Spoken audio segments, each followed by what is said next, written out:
welcome to What the Flick. Tim joins me, Alonso Duralde, for Preacher, episode 4 of season 1.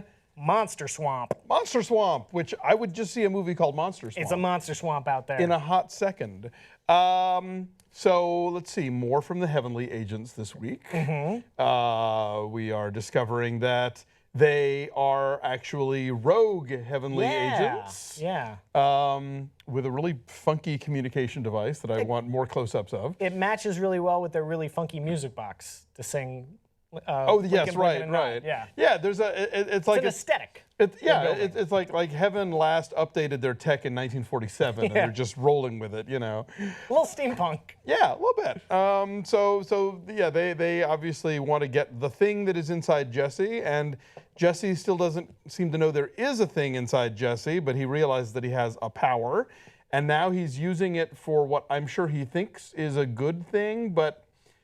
And I know there have been other comic books that have brought up this issue before, whereas if you're dealing with a character or a superhero or whatever who has the ability to thwart the free will of others, even if you're using that power to make those people turn from evil, you're still committing evil by doing it. But do two evils make a good? Well, is it a double negative situation? Maybe. So we'll dive right into that. Sure. I think that, yes, he does command Jackie Earle Haley at the end. Quincannon? Yes, Quincannon, meat and power. Yes. To serve God, which I think his words were a little better chosen than open your heart. He's clearly learned, like, real specific. Short is preferable. So yes, he takes the free will away from that, pragmatic businessman. Yeah. Who he has some relationship with. They build model Alamo sets together. Well, yeah, and obviously the dad, Jesse's dad, obviously had some sort of relationship with Quincannon's dad, as we see from the flashbacks. God, this show loves to be withholding, doesn't it? Yeah. It loves when people stare off at something and lose all focus, and and then we never get to see what that is. Or staring into a door, but then we don't see what's on the other side of that door. Yeah. I need a reverse shot. I need to know what has distracted my main character from his main scene. Right. And we never see it. We never see into Odin's office when his dad was there. We never see what Odin's staring at when he right before they bulldoze that house. He gets lost in thought. Again, it's episode 4. There's time. Fine. It's just the show really enjoys denying me that. Yeah, well, they have a very inflated sense of you're going to keep watching, and so far they're delivering on that. So okay, fine, I'll keep watching. I'm reading that comic fans aren't pleased. Really? Okay. Yes. You don't say. Yeah. Comic fans are unhappy with an adaptation. Shut up. Headline news.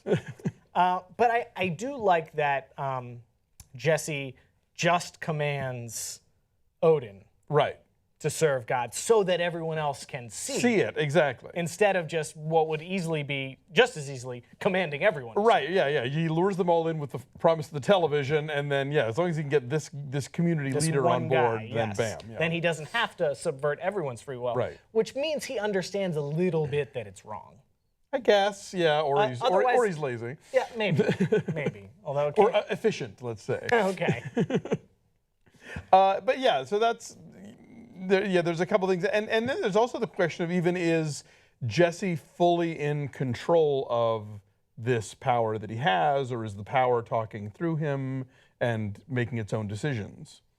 Speaking of will, Sure. I haven't gotten an outward sense of that. Mm-hmm. But that doesn't mean that it doesn't start small and escalate. I mean, just like, for example, when he's doing it, like when he does the serve God, the camera gets really close and there's a thing going on with his eyes, and I'm wondering, I can't tell if that's sort of Jesse realizing that he's channeling something, or if it's something else, coming. If he's relinquishing some power to let something else come through. Exactly. Or if he's channeling his own. Yeah, we don't know yet. Well, like we were just talking about, Outcast. It is a sort of exorcist moment of the other voice in you doing the talking, And we learn this episode that it is something sentient, at least. Because they keep referring to it as a thing. Right, and they want to take it home. They want to put it in its can and bring it back to heaven. Yes. Where we learn they're from. Assuming they're not lying, of course. Right. Right. Cassidy basically hits up the angels for a lot of drugs, which he then uses, drugs and money, Right. both of which And he whores. then. Well, no, he takes the drugs and money and goes to the whorehouse, I think. It's a natural progression. Exactly, which puts him in the line of fire accidentally of Tulip because she's pissed off about the whole most dangerous prostitute thing going on, where the woman who gets pursued by the paintball goons winds up falling in a hole. Well, I mean, you got to watch the roughhousing. Yeah. And you girls should know better. And to Watch run your- around. watch your step. Yeah, watch your step. Watch your Watch step. everybody. Yeah. Thanks, Odin. Yeah, that was a patently bizarre opening, but they leaned into it. Like Sure. they kept they it going. always do. I love the fact that by the way, the madam of the whorehouse, where we find out that Tulip's mother used to work, is played by the mom from the original Footloose. Oh, interesting. Yes, Frances Lee McCain. I guess they got over their whole dancing thing. And Yeah, they moved right past it to other stuff. By the way, last week on this recap, I mistakenly said that Howard Deutsch had directed the episode. I was actually thinking about Outcast, which we hadn't started recapping yet. So sorry about that. That was my mistake. If you are watching Outcast on Cinemax, you totally should, look on this channel. We are now recapping that as well. It's good stuff. Let's see now. The Tulip and the... so she accidentally pushes Cassidy out of Out a the window, window. feels really bad about it, takes him to the hospital. And he allows her to do this to get access to their blood bank. I think he's going to make it. I think, yes. I think he's going to make it. I'm surprised that they didn't have him like let out a big burp. You know, he was so like sated at that moment of, you know, just full of stuff. And I kind of like the relationship between the mayor and Emily. You know, they're friends with benefits. She's very clear that it's not going anywhere. He is perfectly happy to give up a Saturday night to, like, you know, babysit her monster children.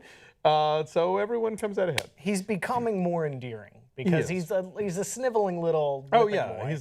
But he's not a bad guy. Right. He's trying his best to be a mayor of this backwards, corrupt town. Well, and obviously, if with Quincannon pre-conversion running the show, there was never going to be anybody who was mayor that wasn't going to completely fold to whatever he wanted, you know, and let him pee in his briefcase. Don't look at me. Yeah.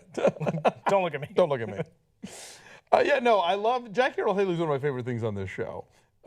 He's definitely getting the accent the best, and I think just in general he's really funny. I'm really curious to see what the come to Jesus version of that character is going to look like. I'm also interested to know how long this influence lasts. True. I mean, it certainly took Ted all the way to Florida. Right. But is it forever? We haven't seen Coma Girl close her eyes yet necessarily. Right. So. Right. And as I pointed out last week, I think you should have said, "Is she going to blink or not?" Yes, I still want to know. That's a whole new problem for that poor mother. Exactly. Oh, Lotion I and know. eye Like I drops. wasn't doing enough. Christ. So yeah, like I said, I'm starting to see sort of a path of where this show is maybe going and what they're trying to cover, and it's interesting to see that Jesse is kind of torn between this familial duty that we're learning more about in the flashbacks. You know, that I think his father was a legitimately devout preacher and a strong moral person, although not averse to corporal punishment, and that he's trying to follow in his footsteps, but at the same time, he's got his past, his calling, and he's got this thing that may or may not be, pulling the marionette strings. There's also this theme of like you can't change who you are, like you're destined to be like. He's got those scenes with Tulip. She keeps telling him, like, you're a bad guy, Jesse. Right. I know you're a bad guy. Let's keep doing bad stuff. And then the converse is with Arseface, who says, I always feel the same. No matter how hard I try, I just feel like I am already the guy God wants me to be. Right. Even though I'm not better. Like, what is that? Sure. Even though he thinks that God has stopped talking to him. Right. Right. Which may be the case. We don't know. Yep. I don't know exactly how this particular universe works. I was going to say, yeah, anything is on the table at this point. Devotion and whatnot. We've seen that sort of thinking in other shows. That comes up in Better Call Saul, and that comes up in Penny Dreadful You know, you know. People trying to be other than their Right. natural selves. You know, I might want to be a good guy, but there's a monster inside me, Yeah. and it's always going to be there, and it's always going to come out. And do I fight it or do I lean in? And, Right. like, what's my true calling? What does God want me to do? Does he even care? Is he even real? And you know, we still haven't really gotten a full answer on exactly what went down in the pilot with all those other churches around the world. Like, is it the same entity that is possessing Jesse that the meteor brought down and got into other, Yeah, you know, I read it as clergy? I read it as a Goldilocks situation.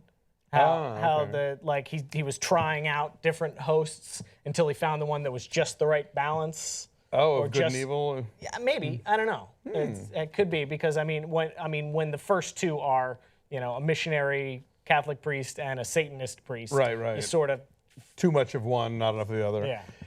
But which then, of course, brings up the whole notion of if the heavenly, you know, agents are here without agenda, like why, and who didn't send them, and why didn't they send them? You know, so yeah, there's things. And we don't know what's going on with 1881 yet. We got a glimpse Oh of yeah, that. 1881, right? Like 2 episodes ago. Yeah, and the bodies Bibbs in the promised trees. it would be back. Exactly. Yes, that's totally a thing. So.